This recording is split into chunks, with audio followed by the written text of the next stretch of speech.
معالي أحمد وبريق النور يبدو من معالي أحمد وبريق النور يبدو من معالي أحمد في ليالي المولد في ليالي المولد راحت الأطيار تشدو في ليالي المولد وبريق النور يبدو من معالي أحمد راحت الأطيار تشدو في ليالي المولد وبريق النور يبدو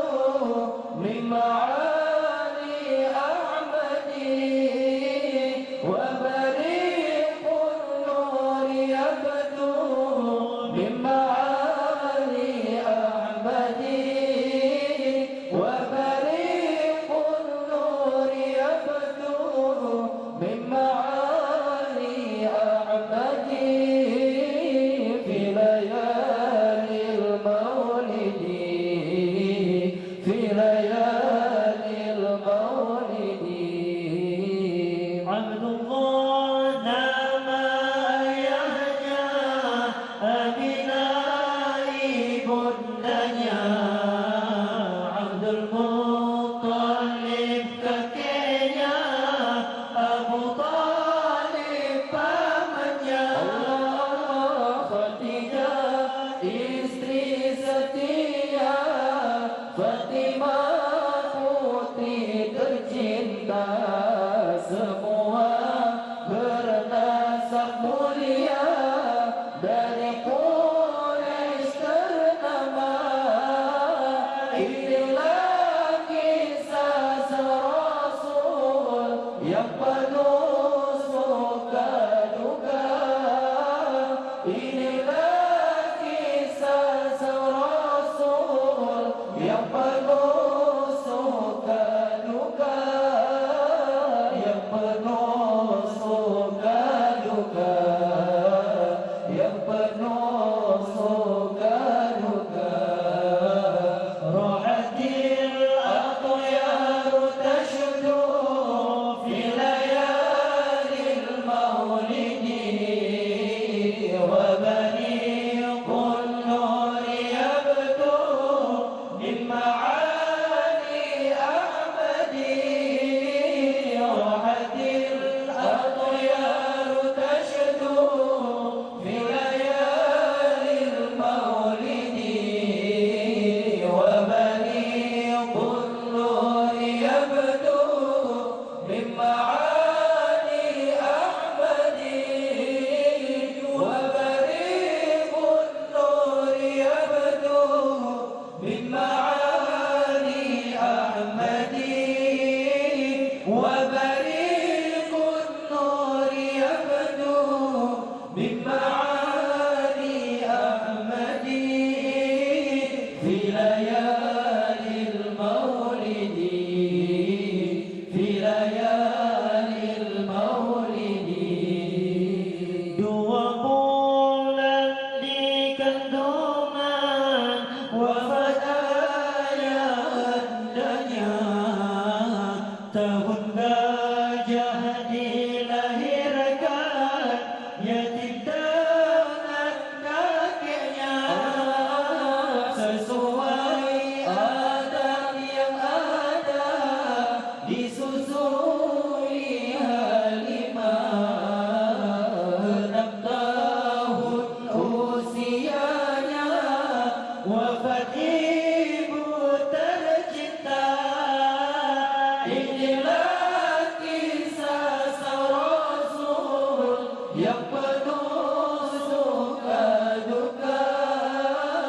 inilah kisah Rasul yang penuh suka duka yang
wa